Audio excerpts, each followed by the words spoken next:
ఇప్పటికే ఎవ్వరు చూడు వాట్సాప్ స్టేటస్లు, ఇన్స్టాగ్రామ్ స్టోరీలు, టీవీలు ఏటూ చూసినా ఆపరేషన్ సింధూర్ అనే ఫోటో గిర్కలు కొడుతుంది.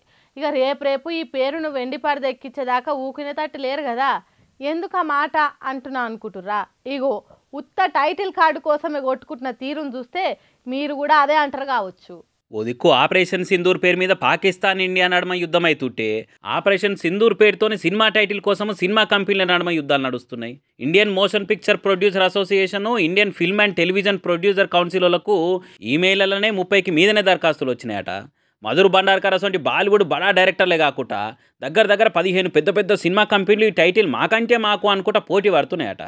టీ సిరీస్, జీ అసొంటి పెద్ద బ్యానర్లు కూడా ఉన్నాయట. ఇలా ఇంకా రేపు ఇంకిన్ని దరఖాస్తులు వచ్చి ఈ పోటీ ఇంకా పెరగబోతుందని కూడా చెప్తున్నారు. ఇక అందరు దరఖాస్తులు చూసినాక ఆఖరికి ఒక్కరికి ఇస్తారట ఈ టైటిల్ను. ఒక్కసారి టైటిల్ రిజిస్టర్ అయినాక 3 ఏళ్ల లోపల సినిమా తీసేయాలి. ఒకవేళ 3 ఏళ్ళ తీయకుంటే టైటిల్ని వెనక తీసేసుకుంటారట. ఇక రిలయన్స్ బ్యానర్కి వెళ్ళి కూడా టైటిల్ రిజిస్ట్రేషన్కు ఒకరు దరఖాస్తు చేసుకుని తెలిసే వరకలా ఆ కంపెనీ వాళ్ళు బయటకు వచ్చి అసలు ముచ్చట చెప్పిర్రు. మాకు తెలియకుండా మా కంపెనీకి వెళ్ళి ఒకరు మా పేరు మీద దరఖాస్తు చేసిరు, అంతేగాని దేశానికి గర్వకారణమైన ఇటువంటి ముచ్చట్లతో మేము దందా ఏదలుచుకోలే, అందుకే దరఖాస్తు వెనక తీసుకుంటున్నామని చెప్పేసారు. మరి రేపు ఈ టైటిల్ కథ ఎంత దాకా పోతుందో, ఎట్లా సినిమా తీస్తారో, లేకుంటే ఇట్లనే టైటిల్ కార్డు కోసం కొట్టుకుంటా కాలం ఎలా తీస్తారో చూడాలిగా. అసలైన ఆట ఇప్పుడే మొదలైంది. ఓ తీరుగా చెప్పాలంటే ప్లే ఆఫ్కు పోయే జట్ల నడుమ యుద్ధం మొదలైంది. నిప్పులు జరిగేదెవరు, నింగిని దాకే 6లు కొట్టి ఫైనల్ రేసుకు పోయేదెవరు? ప్రతి ఒక్క ఆట జీవన పోరాటమే. అసలైన పోరాటం ఇదే, మిస్ కాకండి అని చెప్తుంటారు కదా ఐపీఎల్ చూస్తుంటే. కానీ ఆ ప్లే ఆఫ్ పోరాటం కదా కంచికే అయ్యేటట్టున్నదట. ఇల్లుగాలి ఒకడేడుస్తుంటే మంటెలుగు మంచిగా ఉన్నదట వెనకట ఎవడు.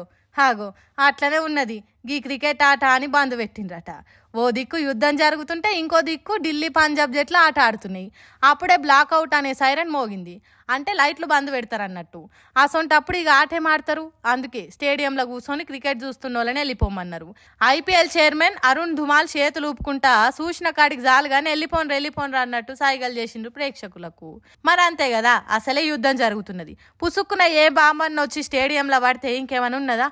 అంటే పాకిస్తాన్ దేశపోలకు అంత సీన్ లేదు, కానీ మన జాగ్రత్తలు మనం ఉండాలి కదా. అందుకే ఆటను ఆపేసిండ్రు. ఇక బయటికి వచ్చిన పబ్లిక్ ఊకుంటారా? పాకిస్తాన్ దేశాన్ని పొట్టు తిట్టిండ్రు.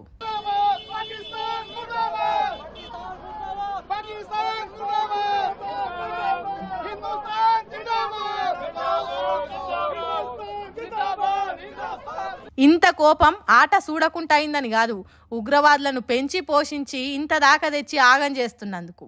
ఒక్కరోజైతే ఓకే, కానీ ప్రతిరోజు జరిగే ఆటల సంగతి ఏంది? బీసీసీఐ అనే మన దేశ క్రికెట్ బోర్డు ఐపీఎల్ ఆటలు కొన్ని రోజులు వాయిదా వేసింది. అయితే ఎన్ని రోజులు వేసింది అనేది మాత్రం చెప్పలేదు. ఈ ఐపీఎల్ ఆటల బయట దేశం ఆటగాళ్ళు కూడా వచ్చి ఆడుతున్నారు కదా. కొందరు వాళ్ళు కూడా బట్టలు చదువుకొని సొంత దేశాలకు బయలుదేరుతున్నారట. మన దేశం తీరుగానే పాకిస్తాన్ దేశంలో కూడా పాకిస్తాన్ సూపర్ లీగ్ నడుస్తున్నదట. అయితే వాళ్ళకు దేశం కంటే ఆటనే ఎక్కువ కాబట్టి పిఎస్ఎల్ ను దుబాయ్ దేశానికి తరలించి అక్కడ ఆడాలి అని నిర్ణయం తీసుకున్నారట. అంటే దేశం ఏమైపోయినా పర్వాలేదు, మేము మాత్రం ఆటలు ఆడతాం అన్నట్టు చేస్తున్నారట. ఈ ముచ్చట్లన్నీ ఇట్లుంటే ఐపీఎల్లో బెంగళూరుకు ఎంత మంచిగా ఆడినా కలిసి వస్తలేదట. ఐపీఎల్ మొదలైనప్పటి నుంచి యుద్ధం చేసినట్టు ఆడుకుంటా అందరికంటే ఎక్కువ పాయింట్లతో ఫస్ట్ ప్లేస్లు ఉన్నారు. ఈసారి కప్పు కొట్టుడు ఖాయం అన్నట్టున్నారు. కానీ నడుమిట్లా యుద్ధం వచ్చింది. ఈ యుద్ధం ఎప్పుడు ఆగుతుంది, వాళ్ళు కప్పు ఎప్పుడు కొడతారు అనేది తెలియదు. ఇక భగవంతునికే ఎరక.